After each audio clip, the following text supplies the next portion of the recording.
ராசிக்கார நண்பர்களே, இந்த கடகராசி அப்படிங்கிறது ஒரு அற்புதமான ராசி. மனிதர்கள் அப்படின்னு ஒரு கடவுளால் பிறப்பிக்கப்பட்ட ஒரு முக்கியமான சில ஜீவராசிகளில் இந்த கடகராசி மட்டும் ஒரு ஜீவராசியாக தெரியும். மனிதன் மற்றவர்களுக்காக உழைக்கணும் அப்படிங்கிறத கற்றுக் கொடுக்குறதே இந்த கடகராசி தான். இந்த கடகராசி அப்படிங்கிறது ஒரு ஒரு வினோதமான ஒரு ராசி அப்படின்னு சொல்லலாம்.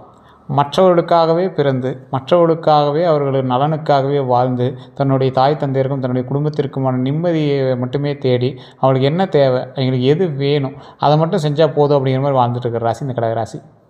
ஆனால் இந்த கடகராசிக்கு கிடைச்சது என்னமோ பலன் என்ன அப்படின்னா, படாத கஷ்டப்பட்டுருப்பீங்க. வாழ்க்கையில் நீங்கள் படாத கஷ்டம் ஒன்று கூட இருக்காது. நிறைய கஷ்டப்பட்டுருப்பீங்க. லைஃப்பில் எக்கட்டான சூழ்நிலைகள் நிறைய சந்திச்சிருப்பீங்க. அடுத்து இதை பண்ணுமா அதை பண்ணுமா அப்படின்னு நிறைய இடத்துல நீங்கள் போய் மாட்டிட்டு முழித்த தருணங்கள் அதிகம். உங்களுக்கு யாராவது துணை இருப்பாங்களா அப்படின்னு கேட்டால் குடும்பமே உங்களுக்கு துணையாக நின்று இருக்காது. ஆனால் குடும்பத்துக்காக நீங்கள் நிறைய பண்ணியிருப்பீங்க. இந்த ராசி ஒரு மிகப்பெரிய ஒரு விசுவாசம் மிக்க ராசி அப்படின்னு சொல்லுவாங்க. ஒரு விஷயம் செஞ்சிங்கன்னா உங்களுக்கு விசுவாசமாக நிறையா விஷயம் செஞ்சு கொடுப்பாங்க. ஆனால் இந்த ராசியை பொறுத்த வரைக்கும் மற்றவர்களிடம் எப்படி எதிர்பார்த்து நிற்கிறார்களோ அது மாதிரி மற்றவங்க இவங்ககிட்ட நிற்கணும் அப்படின்னு நீங்கள் நினைக்கவே மாட்டீங்க. நீங்கள் போய் ஒருத்தர்கிட்ட கஷ்டமாக நெருங்கி அப்படின்னா அவங்க உங்கள்கிட்ட நிற்கணும்னு நினைக்க மாட்டீங்க. ஒரு வினோதமான ராசி. திருமணத்தில் தாமதம் ஏற்பட்டிருக்கும், குழந்தைகளை தாமதம் ஏற்பட்டிருக்கும், கல்வியில் தாமதம் ஏற்பட்டிருக்கும், குடும்ப ரீதியான விஷயத்தில் தாமதம் ஏற்பட்டு சில நேரம் சாப்பாட்டுக்கே கஷ்டப்பட்டிருப்பீங்க, தொழிலில் கஷ்டப்பட்டிருப்பீங்க. ஒரு தொழில் இதுதான் நிரந்தரமான தொழில் அப்படின்னு உங்களுக்கு எந்த தொழில் நீங்கள் சந்திச்சிருக்க மாட்டீங்க. ஏன்னா இது உங்களுடைய ஜாதக ரீதியாக இல்லை, இது ராசி ரீதியாகவே உங்களுக்கு அந்த மாதிரி அடிப்படை. அதாவது நீர் தத்துவ ராசி அப்படின்னு சொல்லுவாங்க, வாட்டர் எலிமெண்ட் கொண்ட ராசி அப்படின்னு சொல்லுவாங்க. அப்படின்னா என்ன, அதிபதி சந்திரன். நீர் எந்த பக்கம் போனாலும் அதுக்கு தகுந்த மாதிரி செட் ஆகிக்கும், ஆனால் நிலையான ஒரு இடத்துல இருக்காது. அந்த மாதிரி தான் இந்த ராசி. ஸோ இந்த கடகம் அப்படிங்கிறது நீங்கள் கிணத்து தண்ணி இல்லை, ஒன்றே எவாப்ரேட் ஆகிருங்க, கொஞ்சம் சூடுபடுத்தினா உங்களுக்கு மேலே போயிடுவீங்க. ஸோ அந்த மாதிரி தான் கடல் தண்ணி மாதிரி நகர்ந்துகிட்டே இருப்பீங்க, அலை அடிச்சிட்டே இருக்கும். அந்த மாதிரி தான். ஸோ நீர் தத்துவ ராசினா அப்படி தான், நிறைய பேர் தெரியாத ஒரு விஷயம் தான். ஸோ இந்த ராசியை பொறுத்த வரைக்கும் சந்திரன் அப்படிங்கிறதுனால பாரம்பரிய ஜோதிடத்தில் சந்திரன் கொடுத்த சில அம்சங்கள் இருக்குது. மனம், உணர்வுகள், தாய்மை, குடும்பம், அன்பு, நினைவுகள், பாதுகாப்பு உணர்வு, மன அமைதி, இது எல்லாமே உங்களுக்கு சேர்ந்து வரும். கடகராசிக்காரனுடைய முக்கியமான இயல்பு அப்படின்னா அன்பும் பாசமும் நிறைந்த மனம் கொண்டவர்களாக இருப்பாங்க. குடும்பத்தை எல்லாவற்றிற்கும் மேலாக நினைப்பவர்களாக இருப்பாங்க. பிறருடைய உணர்வுகளை எளிதில் புரிந்து கொள்ளக்கூடிய நபர்களாக இருப்பாங்க. யாருக்கும் துன்பம் வரக்கூடாது அப்படின்னு நினைப்பாங்க. வெளியில் அமைதியாக இருந்தாலும் உள்ளுக்குள்ளே பல உணர்வுகளை வைத்திருப்பவர்களாக இருப்பாங்க. உறவுகளை மிகவும் மதிப்பாங்க. தங்களுக்கு பிடித்தவர்களுக்காக எதையும் செய்ய தயங்க மாட்டாங்க. பாதுகாப்பான வாழ்க்கையை உருவாக்க விரும்புவாங்க. ஆன்மீக நம்பிக்கை அதிகமாக இருக்கும். மனதில் இருப்பதை எல்லாரிடமும் பகிர்ந்து கொள்ள மாட்டாங்க. தற்போது கடகராசிக்காரர்களுக்கு மனதில் என்ன தெரியுமா தோணும்? இந்த காலகட்டத்தில் பல கடகராசிக்காரர்களோட மனதில் இருக்கிற இந்த விஷயந்தான், என் குடும்பம் நிம்மதியாக இருக்கணுங்க, நிம்மதியாக இருந்தே ஆகணும், நிம்மதியாக இருக்க வேண்டும் அப்படின்னு தான் அவங்களோட மைண்ட் ஓடும். என் அன்பை ஏன் சிலர் புரிந்து கொள்ள மாட்டேங்கிறாங்க? ஏன் வாழ்க்கையில் நிலைத்தன்மை எப்போது வரும்? என்னோடய வாழ்க்கையில் எப்போ நிலைத்தன்மை வரும்? எப்போ நான் செட்டிலாகி நிற்பேன் அப்படிங்கிற மாதிரி, நான் செய்த உதவிக்கு மதிப்பு கிடைக்குமா அப்படிங்கிற எண்ணங்கள் தான் உங்களோட மைண்டில் அதிகமாக ஓடிட்டுருக்கும். மேலும் குடும்ப பொறுப்புகள், குழந்தைகளினுடைய எதிர்காலம், வீடு வாங்கக்கூடிய ஆசை, சேமிப்பு, உறவுகளில் ஏற்படுத்தின மனக்காயங்கள், பழைய நினைவுகள் பற்றிய சிந்தனைகள் அதிகமாகவே இருக்குங்க. கடகராசியில் பிறந்தவங்க பிறப்பு ரகசியம் அப்படின்னு ஒன்று இருக்குது. இந்த ராசிக்கே உண்டான ஒரு பிறப்புக்கான ரகசியம் இருக்குல்ல, இது கடகம் அப்படிங்கிறது அன்பு, பாதுகாப்பு மற்றும் குடும்பத்தை உருவாக்கக்கூடிய ராசிங்க. இவங்க குடும்பத்தை ஒன்றாக வைத்திருக்க முயற்சி செய்வாங்க. பிரியவே விட மாட்டாங்க, குடும்பம் சேர்ந்துருக்கணும் அப்படின்னு தான் நினைப்பாங்க. பிறரின் கஷ்டத்தை தங்களுடைய கஷ்டமாக எடுத்துக்கொள்வாங்க. யாராவது அழுதா முதல்ல ஆறுதல் சொல்லக்கூடிய மனம் கொண்டவங்களாக இருப்பாங்க. நல்ல மனதால் பலரின் வாழ்க்கையில் ஒளி ஏற்றுவாங்க. உறவுகளுக்காக தியாகம் செய்ய தயங்க மாட்டாங்க. ஆனால் வாழ்க்கை இவங்களுக்கு சொல்லக்கூடிய பாடம் அப்படின்னா, எல்லாரையும் கவனிப்பது போல் உங்களுடைய மனநலத்தையும் கொஞ்சம் கவனிங்க. எல்லாரையும் கவனிக்கிறீங்க, உங்களோட மனதையும் கொஞ்சம் கவனிச்சுக்கோங்க. அதுதான் உங்கள் மெயினாக நீங்கள் கற்றுக்கணும். கடகராசியினுடைய பலமான குணங்கள் அப்படின்னா அன்பு, குடும்ப பாசம், உள்ளுணர்வு, விசுவாசம், பொறுமை. இதில் அன்பை பொறுத்த வரைக்கும் மனப்பூர்வமான அன்பை வெளிப்படுத்துவாங்க. குடும்ப பாசத்தை பொறுத்த வரைக்கும் குடும்பத்திற்காக எந்த தியாகத்தையும் செய்ய தயங்க மாட்டாங்க. உள்ளுணர்வை பொறுத்த வரைக்கும் மற்றவர்களினுடைய மனநிலையை எளிதில் உணருவாங்க. விசுவாசத்தை பொறுத்த வரைக்கும் நம்பிக்கை வைத்தவங்களை எளிதில் கைவிட மாட்டாங்க. பொறுமையை பொறுத்த வரைக்கும் குடும்ப பிரச்சனைகளை அமைதியாக சமாளிக்க முயற்சி செய்வாங்க. உதவும் மனப்பான்மை அதிகங்க. தேவையுள்ளவங்களுக்கு உதவ விரும்புவாங்க. கடகராசிகளுடைய சவால்களும் சிலது இருக்குது. அதிகமாக உணர்ச்சி வசப்படுவது, ரொம்ப அதிகமாக உணர்ச்சி வசப்படுவாங்க. பழைய காயங்களை மறக்க முடியாமல் இருக்கிறது, எல்லாரையும் மகிழ்விக்க முயற்சிப்பது, மனதில் உள்ள கவலையை வெளியே சொல்லாமல் இருப்பது, தேவையில்லாமல் அதிகமாக யோசிப்பது, பிறர் சொல்வதை மனதில் வைத்து கொள்வது. சில நேரங்களில் என் நல்ல மனிதனை, என் நல்ல மனதை ஏன் சிலர் தவறாக பயன்படுத்துகிறாங்க அப்படிங்கிற கேள்வி உங்களோட எண்ணத்தில் வந்துக்கிட்டே இருக்கும். மற்றவர்களிடம் எப்படி பழகுவாங்க அப்படின்னா, கடகராசிக்காரங்களை பொறுத்த வரைக்கும் அன்பாக பேசுவாங்க, மரியாதையாக நடந்துக்குவாங்க, உதவி செய்ய தயங்க மாட்டாங்க, உறவுகளை நீண்ட காலம் பாதுகாப்பாங்க, சிறிய விஷயங்கள்லேயும் அக்கறை காட்டுவாங்க. ஆனால் மனம் புண்பட்டால் அமைதியாக விலகி விடுவாங்க. இதுதான் எங்களோட மிகப்பெரிய ஒரு கான்செப்டே. சின்னதாக புண்பட்டுச்சுன்னா கூட அமைதியாக விலகிடுவீங்க. மற்றவர்களை எப்படி பார்ப்பாங்க தெரியுமா? பலர் இவர்களை நல்ல மனம் கொண்டவராக பார்ப்பாங்க, குடும்ப பாசம் உள்ளவராக பார்ப்பாங்க, அமைதியானவராக பார்ப்பாங்க, நம்பகமானவராக பார்ப்பாங்க, கருணை உள்ளவராக பார்ப்பாங்க அப்படின்னு நினைப்பாங்க. ஆனால் சிலர் அதிக உணர்ச்சி வசப்படுபவங்க, ரொம்ப உணர்ச்சி வசம், தேவையில்லாமல் உணர்ச்சி வசம். அந்த இடத்துல நீங்கள் உணர்ச்சி வசம் பண்ண அவசியமே இல்லை. அதே போல் மனதில் வைத்து கொள்வாங்க. அதை அந்த விஷயத்தை நீங்கள் மைண்டில் வச்சுக்கிட்டு தான் இருக்கீங்க. ஆனால் அதனால் என்ன பலன், இதை கொஞ்சம் யோசிங்க. அதே போல் ஏமாற்றங்களும் துரோகங்களும் உங்களோட வாழ்க்கையில் நடந்த மாதிரி வேறு யாருக்கும் நடந்தது இல்லை. அது அடித்து சொல்லலாம். அந்த அளவுக்கு நீங்கள் அவ்வளோ கஷ்டப்பட்டவங்க தான். கடகராசிக்காரர்கள் பொதுவாக பாதிக்கப்படக்கூடிய இடங்கள் அப்படின்னா உறவுகள், நண்பர்கள், பணம். இதுதான் மெயினான நீங்கள் பாதிக்கப்பட்ட இடம். ஸோ இந்த ஒரு விஷயத்தில் தான் உங்களுக்கு ரொம்ப வாட்டி வதக்கியிருக்கும். அதிக அன்பு கொடுத்ததுனால உறவுகள்கிட்ட துரோகத்தை அனுபவிச்சிருப்பீங்க. அதிக எதிர்பார்ப்பு வச்சதுனால உறவுகள்கிட்ட துரோகத்தை அனுபவிச்சிருப்பீங்க. இப்போ இந்த வீடியோவை பார்க்கும்போது கூட உங்கள் கண்ணில் தண்ணி வரலாம். ஆமாம் சார், நீங்கள் சொன்னது உண்மை தான், உறவுகளால் ரொம்ப கஷ்டப்பட்டோம் அப்படின்னு கூட உங்களுக்கு தோணும். நண்பர்கள் மூலமாக உண்மையான நட்பை நம்பியதால் நீங்கள் மாட்டியிருப்பீங்க. ரகசியங்களை பகிர்ந்ததால் மாட்டியிருப்பீங்க. பணத்தை பொறுத்த வரைக்கும் மனசை வைத்து உதவி செய்ததால் மாட்டியிருப்பீங்க. நம்பி பணம் கொடுத்ததால் மாட்டுவீங்க. எப்போது துரோகம் வரலாம் அப்படின்னா, எல்லாரையும் குடும்பம் போல் நினைக்கும் போது துரோகம் உங்களுக்கு வந்திருக்கும். ரகசியங்களை முழுமையாக பகிரும்போது துரோகம் வந்திருக்கும். உணர்ச்சி வசப்பட்டு முடிவெடுக்கும் போது துரோகங்களை பார்த்துருப்பீங்க. உறவினர்களை முழுமையாக நம்பும்போது துரோகத்தை பார்த்துருப்பீங்க. குடும்பத்தில் யார் உறுதுணை, யார் சவால் அப்படின்னா, உங்கள் அன்பை புரிந்து கொள்பவர்கள் உறுதுணை, அமைதியாக பேசுபவங்க உறுதுணை, குடும்ப ஒற்றுமையை விரும்புபவங்க ஒற்றுமை. ஸோ இது எல்லாமே உறுதுணையாக தான் இருக்குமே தவிர, சவால் அப்படின்னா உணர்ச்சியை மதிக்காதவங்க உங்களுக்கு சவாலாக இருப்பாங்க. அடிக்கடி விமர்சிக்கிறவங்க ரொம்ப சவாலாக இருப்பாங்க. உங்கள் நல்ல மனதை பயன்படுத்துபவர்கள் ரொம்ப சவாலாக இருப்பாங்க. கடகராசிக்கு ஏற்ற தொழில் ஏதாவது இருந்தால் சொல்லுங்கள் சார். எந்த தொழில் போனாலும் அங்கே இடிக்குது இங்கே இடிக்குது அப்படிங்கிறீங்க. ஸோ இந்த தொழில் ஏதாவது செட் ஆகுமா அப்படின்னு கேட்டிங்கன்னா, நல்லா சொல்கிறேன், நோட் பண்ணிக்கோங்க. ரியல் எஸ்டேட்டு, கட்டுமானம், இதெல்லாம் உங்களுக்கு ஓரளவுக்கு பரவாயில்லையாக இருக்கும். ஆனால் இப்போ நான் சொல்லக்கூடிய தொழிலில் கூட உங்களுக்கு ஓரளவுக்கு லேக் அடிக்கலாம். அதுக்கு காரணம் இன்னொன்று இருக்குங்கிறது ஞாபகம் வச்சுக்கோ. இப்போ நம்ம சொல்கிறது ஜாதக பலன் கிடையாது, ராசி பலன். இதுக்குள்ளே ஜாதக பலன் இருக்குது. ஜாதக பலத்தை பொறுத்த வரைக்கும் அதுக்குள்ளேயே மெயின்டைன் பண்ணுறது தான் ஜாதக பலன். அதே போல் ஹோட்டல் மற்றும் உணவகத்தில் கொஞ்சம் பார்த்துருக்குன்னு தொழில் உங்களுக்கு ஓரளவுக்கு அமையும். ஆனாலும் அந்த விஷயத்தில் உங்களுக்கு கொஞ்சம் கவனம் தேவை.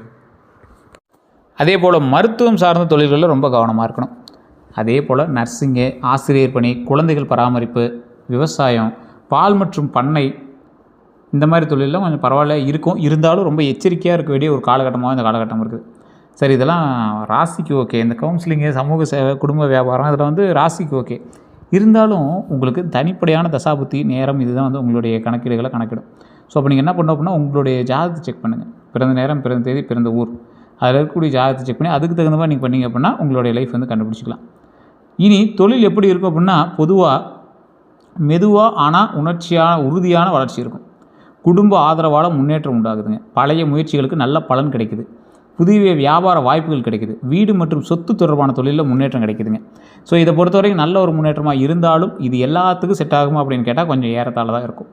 இது நீங்கள் எங்கே செக் பண்ணிக்கணும் அப்படின்னா, உங்களோட ஜாதகத்தை தான் செக் பண்ணணும். A to Z கம்ப்ளீட்டாக செக் பண்ணிக்கோங்க. உங்களுடைய லோக்கலில் இருக்கக்கூடிய ஜோதிடர் கொண்டு போய் உங்களோட பிறந்த தேதி, பிறந்த நேரம், பிறந்த ஊர் சொல்லிக் கொடுங்க. அது எந்த அளவுக்கு இங்கே சொல்கிறாங்கன்னு பாருங்கள். இல்லை சார் ஒன்றும் செட் ஆகலை அப்படின்னா கீழே ஒரு நம்பர் கொடுத்துருங்க. பிரபல ஜோதிடர் நம்பர் தான். கிட்டத்தட்ட 200 ஜோதிடர்களுக்கு மேலே இவர் குரு, அதாவது ஜோதிடம் கற்றுக் கொடுப்பாங்க பார்த்திங்களா, அந்த மாதிரி குரு. இவர் ஒரு 5 லாங்குவேஜில் ஜோதிடம் பார்ப்பார். கிட்டத்தட்ட இப்போ நீங்கள் பெருமையாக பேசிகிட்டு இருக்கக்கூடிய நிறைய பொலிட்டீஷியன்ஸ்க்கு ஜோதிடம் பார்த்து சொல்லக்கூடியவர். அவர் நம்பர் நான் கீழே கொடுத்துருக்கேன். நீங்கள் ட்ரை பண்ணி பாருங்கள், ஃபோன் மூலமாக பேசி பாருங்கள். உங்களுக்கு செட் ஆகுது அப்படின்னா நீங்கள் அவர்கிட்ட ஒரு 5 நிமிஷத்துக்கு ஒரு தடவை கூட நீங்கள் கேட்க ஆரம்பிச்சுக்குவீங்க. சரி, இதை பண்ணலாம், அதை பண்ணலாம், இது பண்ணால் சக்ஸஸ் ஆகுமா, இந்த தொழிலில் லாபம் கிடைக்குமா, எந்த தொழில் லாபம் கிடைக்கும், இந்த மாதிரி பேச ஆரம்பிச்சுருவீங்க. உங்களுக்கு அது ரொம்ப உறுதுணையாகவும் இருக்கும். உங்களுக்கு வேணும் அப்படின்னா கண்டிப்பாக அந்த நம்பருக்கு பயன்படுத்தி பாருங்கள். இது நீங்கள் உங்களுடைய ஐடியா பேசிஸில் நீங்கள் பண்ணலாம். இது நீங்கள் ப்ரொமோஷன் எடுத்தாலும் அது உங்களுடைய ஒரு விஷயம் தான். இந்த செய்வனை பழிக்குமா அப்படின்னு கேட்டால், கந்திஷ்டி இருக்குமா அப்படின்னு கேட்டால், பாரம்பரிய விஷயத்தின்படி உங்களுடைய குடும்ப மகிழ்ச்சியை பார்த்து சிலர் பொறாமப்படலாம். ஒவ்வொருத்தருடைய குடும்பம் பார்த்திங்கன்னா ஆன்மீக ரீதியான குடும்பமாக இருக்கும். இந்த ஆன்மீக ரீதியான குடும்பங்களை பொறுத்த வரைக்கும் அவங்களுடைய குடும்பமே காப்பாற்றிட்டு இருக்கும். அவங்களுடைய முன்னோர்கள் சாமி சொல்கிறவங்களா இருப்பாங்க, வாக்கு பார்க்குறவங்களா இருப்பாங்க. அவங்களுடைய குடும்பமே எங்களை காப்பாற்றிட்டு இருக்கும். ஸோ அதுபோல் சில முறைகள் வச்சுருப்பாங்க. அந்த வீடுகளில் எந்த ஒரு விஷயத்தினாலையும் எங்களை பாதிக்காது. அப்படி செய்வினை பழிக்குமா, அப்படி திருஷ்டி பழிக்குமா அப்படின்னு கேட்குறீங்களா, அது ஓரளவுக்கு குடும்பம் நல்லா இருக்கிறவங்களுக்கு, குடும்பத்தில் அந்த மாதிரி ஏற்கனவே ஆன்மீக ரீதியான சக்திகள் இருக்கிறவங்களுக்கு அது அவ்வளோ சீக்கிரம் பழிக்காது அப்படிங்கிறதா உண்மை. அதே போல் கந்திஷ்டி குறித்து பலருக்கு பல நம்பிக்கைகள் உண்டு, சிலருக்கு இல்லை. செய்வினைகளை பொறுத்தும் உங்களுக்கு அந்த மாதிரி எந்த நம்பிக்கைகள் இல்லை அப்படிங்கிற விஷயத்தில் விட்டுருங்க. அப்படி இருக்கிறவங்க குலதெய்வத்தை போய் வழிபடுங்க. மன அமைதிக்காக இறை நம்பிக்கை ரொம்ப முக்கியம். நல்ல சிந்தனையை சிந்திங்க, தியானம் பண்ணுங்கள், உதவியாக இருக்கும். ரொம்ப சந்தேகமாக இருந்தால் கீழே ஒரு நம்பர் இருக்குது, அந்த நம்பருக்கு அவர் ஃபோன் பண்ணி கேட்டிங்க அப்படின்னா உங்களுக்கு இருக்கா இல்லையா, அதன் மூலமாக ஏதாவது பிளாக் மேஜிக் ஏதாவது பண்ணியிருக்காங்களா, செய்வினைகள் மூலமாக வேறு ஏதாவது விஷயங்கள் நடந்திருக்கா, கந்திஷ்டி உங்களுக்கு இருக்கா இல்லையா அப்படின்னு A to Z ஜாதகத்தை வச்சு சொல்லிடுவார். அதே போல் நல்ல நேரம் எப்போ ஆரம்பிக்கும் அப்படின்னா, பல விஷயங்கள்னால நீங்கள் நல்ல நேரத்தை ஈஸியாக கணிக்க முடியும். பழைய மனக்கவலைகளை விட்டு அதை நீங்கள் விலகினீங்க அப்படின்னா ஒரு நல்ல ஒரு நேரம் ஆரம்பிக்குது. தன்னம்பிக்கையை வளர்த்து கொள்ளும்போது நல்ல நேரம் ஆரம்பிக்குது. புதிய வாய்ப்புகளை ஏற்றுக்கொள்ளும் போது நல்ல நேரம் ஆரம்பிக்குது. குடும்ப ஒற்றுமையை வலுப்படுத்தும் போது நல்ல நேரம் ஆரம்பிக்குது. இந்த நல்ல நேரம் ஆரம்பிக்கும் போது நீங்கள் அதுக்கு தகுந்த மாதிரி நீங்கள் உங்களுடைய மூவ்மெண்ட்டை மூவ் பண்ண ஆரம்பிங்க. அது பாட்டு நல்ல நேரம் உங்களுக்கு அப்படியே பிடிச்சி தூக்கிவிடலாம், இது பண்ணாது, நீங்கள் தான் இறங்கி வேலை செய்யணும். அதே போல் அதிர்ஷ்ட நிறங்கள் பாரம்பரியமாக வெள்ளை, வெள்ளி நிறம், இளநீலம், முத்து நிறம் சந்திரனோட தொடர்புடைய நிறங்களாக கருதப்படுதுங்க. இதில் அதிர்ஷ்ட எண்கள் அப்படின்னா 2, 7 அதிர்ஷ்ட எண்ணாக சொல்லப்படுது. இருந்தாலும் இந்த அதிர்ஷ்ட எண் பொறுத்த வரைக்கும் உங்களுடைய ஜாதகத்தை செக் பண்ணி தான் சொல்ல முடியும். அதே போல் சாதகமான நாள்னால் திங்கக்கிழமை. ஸோ உங்களுக்கு பரவாயில்லையான ஒரு நாள் தான். திருமணம் மற்றும் குடும்ப வாழ்க்கையை பற்றி நீங்கள் தெரிஞ்சுக்கணும் அப்படின்னா ஒரு முக்கியமான ஒரு விஷயம். குடும்ப வாழ்க்கையை பொறுத்த வரைக்கும் மிகவும் மதிப்பவர்களாக இருப்பீங்க. குடும்ப வாழ்க்கையில் ரொம்ப உங்களை பெருசாக தான் நினைப்பாங்க. துணைக்கு பாதுகாப்பு உணர்வு கொடுப்பவர்களாக இருப்பீங்க. அன்பு நிறைந்த உறவாக விரும்பக்கூடிய ஒரு நபராக இருப்பீங்க. மனம் திறந்து பேசினா குடும்ப வாழ்க்கை மகிழ்ச்சியாக இருக்கும் அப்படிங்கிறதுக்கு நீங்கள் ஒரு எடுத்துக்காட்டுன்னே சொல்லலாம். சில நேரத்தில் நீங்கள் ஓப்பனப்பாக இருக்க மாட்டீங்க. உங்கள்கிட்ட ஒரு சின்ன ஒரு பழக்கம் இருக்குது. ஒரு இடத்துல பேசினா ஓட்டவாய் மாதிரி நீங்கள் பேசிடுவீங்க, மறுபடியும் திருப்பி பேசுவீங்க, மறுபடியும் போய் கெஞ்சுவீங்க. இந்த பழக்கம் மட்டும் கொஞ்சம் சரி பண்ணிங்கன்னா உங்களுக்கு சரியாக போயிடும். ஏன்னா இது ராசிக்கான பழக்கம். அந்த ராசியில் இருக்கிறவங்க என்ன பண்ணுவாங்கன்னா கொஞ்சம் உளறுவாய் தான். அதே போல் ஒரு சின்ன மைனஸ் ஒன்று இருக்குது. அங்கே பேசுகிறது, இங்கே பேசுகிறது, இங்கே பேசுகிறது, அங்கே பேசுகிறது. உங்களோட கவலைகளை தான் நீங்கள் சொல்கிறீங்க. அந்த விஷயங்கள் எவ்வளோ அந்தளவுக்கு பாதிக்குங்கிறது நீங்கள் தெரியாமல் பேசிட்டீங்க. அதை கொஞ்சம் சரி பண்ணிக்குவாங்க. அதே போல் இந்த திருமண விஷயங்களை பொறுத்த வரைக்கும், குடும்ப வாழ்க்கையை பொறுத்த வரைக்கும் அர்த்தநாரீஸ்வரர் வழிபாடு ரொம்ப நல்லது. அது பண்ணிங்கன்னா மிகப்பெரிய நன்மை உண்டு அப்படிங்கிறது ஞாபகம் வச்சுக்குவாங்க. குழந்தை பாக்கியத்தை பொறுத்த வரைக்கும் குழந்தைகள் மீது அதிக பாசம் காட்டுவாங்க. அவர்களுடைய கல்வி மற்றும் எதிர்காலத்தில் அதிக அக்கறை கொள்வாங்க. நல்ல பழக்கங்களை கற்றுக் கொடுக்க விரும்புவாங்க. வண்டி வாகன யோகத்தை பொறுத்த வரைக்கும் குடும்ப வசதிக்காக வாகனம் வாங்கக்கூடிய எண்ணம் இருக்கும். இந்த காலகட்டத்தில் புதிய வாகன யோகம் அமையுது. வாகன பராமரிப்பில் கவனம் தேவை. சொத்து யோகத்தை பொறுத்த வரைக்கும் வீடு வாங்கக்கூடிய யோகமும் உண்டாகுது. நிலம் வாங்கக்கூடிய வாய்ப்புகளும் உண்டாகுது. குடும்ப சொத்தால் நன்மை கிடைக்கக்கூடிய ஒரு காலகட்டம். குடும்ப சொத்தில் ஏதாவது சிக்கலில் இருந்துச்சு, பங்காளிகளுக்குள்ளே, பெரியப்பா சித்தப்பாவுக்குள்ளே, அண்ணன் தம்பிகளுக்குள்ளே, இந்த மாதிரிலாம் ஏதாவது சிக்கல் இருந்துச்சுன்னா அதெல்லாம் சரியாகும். ஆவணங்களை முழுமையாக சரிபார்க்கணும். அதை மட்டும் தயவு செய்து கொஞ்சம் செக் பண்ணிக்கோங்க. அடுத்த 12 நாட்களை பொறுத்த வரைக்கும் தொழில் ரீதியான விஷயங்களில் புதிய பொறுப்புகள் வரலாம். பழைய வேலைகள் நிறைவு பெறலாம். பணத்தை பொறுத்த வரைக்கும் செலவுகளை கட்டுப்படுத்துவது நல்லதுங்க. சேமிப்பில் கவனம் செலுத்துங்க. உறவுகளை பொறுத்த வரைக்கும் குடும்பத்துடன் நேரம் செலவிடுங்க. மனம் திறந்து பேசுங்க. மனநிலையை பொறுத்த வரைக்கும் தேவையற்ற கவலைகளை குறையுங்க. நேர்மறை சிந்தனையை வளர்த்து கொள்ளுங்க. அதே போல் ஒரு முக்கியமான விஷயங்க, நீங்கள் செய்யணும் செய்யக்கூடாது அப்படின்னு நிறைய விஷயங்கள் இருக்கலாம். ஜாதக ரீதியாக தான் அதை கால்குலேட்டே பண்ண முடியும். இது இப்போ நான் ராசி ரீதியாக சொல்கிறேன். இது உங்களுக்கு 60% தான் பொருந்தும். அதையும் நான் ஓப்பனாகவே சொல்கிறேன். நிறைய பேர் சொல்லுவாங்களா என்னன்னு தெரில. ஏன்னா நான் சொல்கிறது ராசி பலன். உள்ளே நீங்கள் தசாபுத்தி வேறு, நட்சத்திரம் வேறு, இதெல்லாம் உள்ள நிறைய வேறு இருக்குது. அதனால் குடும்பத்துடன் அதிக நேரம் செலவிடுங்க. இந்த காலகட்டத்தில் மன அமைதியை பாதுகாத்து கொள்ளுங்கள். சேமிப்பு பழக்கத்தை வளர்த்து கொள்ளுங்கள். உடல் நலத்தை கவனிங்க. புதிய வாய்ப்புகளை தைரியமாக ஏற்றுக்காங்க. அதுதான் உங்களுக்கு முக்கியமான ஒரு விஷயம். இந்த தடவை புதிய வாய்ப்புகள் வரும். அந்த வாய்ப்புகளை தைரியமாக ஏற்றுக்கோங்க. புதிய வாய்ப்புகள்னால் ஏதாவது திடீர்னு ஒரு 50 lakhs ஒரு அமௌண்ட் கட்ட சொன்னாங்க சார், நல்ல வாய்ப்பாக இருக்குது, மைண்டில் அப்படி தான் தோணுது, அதில் இருந்த ஒரு 2-3 பேர் கேன்வாஷ் பண்ணாங்க, அவங்க சொல்கிறதெல்லாம் பார்த்தா சரியாக தெரியுது, இப்படிலாம் போய் மாட்டிக்காதீங்க. ரொம்ப இன்வால்வ் பண்ணி பாருங்கள், செக் பண்ணுங்கள். அதே போல் இந்த அமௌண்ட்டை பற்றி அதீத முதலீடுகள்லாம் யோசித்து பண்ணணும். இந்த டைமில் அதீத முதலீடுகள் போட்டிங்கன்னா மாற்றத்துக்கான வாய்ப்புகளும் உண்டு. அதே போல் குடும்பத்தோடு அதிக நேரம் செலவிடுங்க. அது நல்லதாக அமைதும் அப்படிங்கிறது ஒரு முக்கியமான விஷயமா இருக்குது. குடும்பத்துக்கு இப்போ பரவாயில்லையாக இருக்குது. மன அமைதியை பாதுகாத்து கொள்ளுங்கள். சேமிப்பு பழக்கத்தை வளர்த்துக்காங்க. உடல் நலத்தை கவனிங்க. அதுதான் மெயினான ஒரு விஷயம். புதிய வாய்ப்புகளை தைரியமாக ஏற்றுக்காங்க. செய்யக்கூடாதது அப்படின்னா பழைய காயங்கள் நினைத்து வாழ்வது. பழைய காயங்கள் நினச்சி வாழ்கிறத தயவுசெய்து அவாய்ட் பண்ணிக்கோங்க. அதை மட்டும் செய்யவே செய்யாதீங்க. அனைவரையும் உடனே நம்புறதை தயவுசெய்து மாற்றிக்கோங்க. உணர்ச்சி வசப்பட்டு முடிவெடுக்கிறதையும் தயவுசெய்து மாற்றிக்கோங்க. மனதில் வைத்துக்கொண்டு வருந்துவதையும் மாற்றிக்கோங்க. தேவையற்ற செலவுகள் செய்வது தவிர்த்துக்கோங்க. பரிகாரங்கள் அப்படின்னா பாரம்பரிய நம்பிக்கைகளின் அடிப்படையில் திங்கட்கிழமை சிவபெருமான் அல்லது அம்பாள் வழிபாடு. ஸோ திங்கக்கிழமை இந்த சிவபெருமானும் அம்பாள் வழிபாடு பண்ணிங்க அப்படின்னா மிகப்பெரிய நன்மை நடக்குது. அது நிறைய ராசிக்காரங்களுக்கு தெரியல. திங்கக்கிழமை வழிபாடு ரொம்ப ஒரு அற்புதமான ஒரு வழிபாடு. அம்மன் கோவில் தரிசனம், எந்த அம்மன் கோவிலாக இருந்தாலும் சரி, பக்கத்தில் மாரியம்மன் கோவில் இருக்குது, இல்லை ஏதோ ஒரு அம்மன் கோவில் இருக்குன்னா அங்கே போய் வழிபடுங்க, ரொம்ப நல்லதுங்க. பால் அபிஷேகம் செய்கிறது ரொம்ப நல்லது. கோவில் மரபுகளுக்கு ஏற்ப அன்னதானம், நீர்தானம், பெற்றோருக்கு மரியாதை செலுத்துறது, இதெல்லாம் ரொம்ப நல்லதுங்க. தினமும் சில நிமிடங்கள் தியானம் செய்தால் மிகப்பெரிய நன்மை உண்டாகும் அப்படிங்கிறத ஞாபகம் வச்சுக்கோங்க. கடகராசியினுடைய வாழ்க்கையை பொறுத்த வரைக்கும் வாழ்க்கை ரகசியம் அப்படின்னா உங்கள் அன்பும் கருணையும் உங்கள் மிகப்பெரிய பலம் அப்படிங்கிறத ஞாபகம் வச்சுக்கோங்க. ஆனால் பிறரை போலவே உங்களுடைய மனதையும் பாதுகாக்க கற்றுக்கொண்டால் வாழ்க்கையில் இன்னும் மகிழ்ச்சியாகும் அப்படின்னு ஞாபகம் வச்சுக்கோங்க. மற்றவங்கள மாதிரியும் நீங்களும் யோசிக்கணும் அப்படின்னு ஞாபகம் வச்சுக்கோங்க. உங்கள் இடத்துல மற்றவங்களையும் வச்சு யோசிச்சு பார்க்கணும்னு ஞாபகம் வச்சுக்கோங்க. அன்பால மனிதர்களுடைய மனதை வெல்லக்கூடியவங்க நீங்கள். குடும்பத்தை உயர்த்தும் சக்தி கொண்டவர் நீங்கள். அமைதியாக பெரிய சாதனைகளை செய்யக்கூடியவர் நீங்கள். உணர்ச்சியையும் அறிவையும் சமநிலைப்படுத்தி தன்னம்பிக்கையுடன் முன்னேறினால் குடும்ப மகிழ்ச்சி, மன நிறைவு மற்றும் நிலையான வளர்ச்சி உங்கள் வாழ்க்கையில் அதிகரிக்கலாம் அப்படிங்கிறத மைண்டில் ஞாபகம் வச்சுக்கோங்க. ராசியை பொறுத்த வரைக்கும் பரவாயில்லையா இருக்குது. நீங்கள் எந்த அளவுக்கு பயன்படுத்துகிறீங்களோ அந்த அளவுக்கு வெற்றி உண்டாகுது அப்படிங்கிறத மைண்டில் ஞாபகம் வச்சு செயல்படுங்க. வேறு ஏதாவது தகவல் வேணும் அப்படின்னா மறக்காம கமெண்ட்ஸில் பதிவிடுங்க. இதோட நம்ம சேனல் சப்ஸ்கிரைப் பண்ணுங்க, மற்ற பெல் பட்டனை மறக்காம ப்ரெஸ் பண்ணிக்கோங்க. அதே போல் ஒரு முக்கியமான விஷயம் தான், இந்த ராசிக்காரங்க வேறு ஏதாவது சந்தேகங்கள் இருந்தால் கீழே நம்பருக்கு கான்டாக்ட் பண்ணி பேச தெரிஞ்சுக்கோங்க. எல்லோருக்கும் நன்றி நண்பர்களே.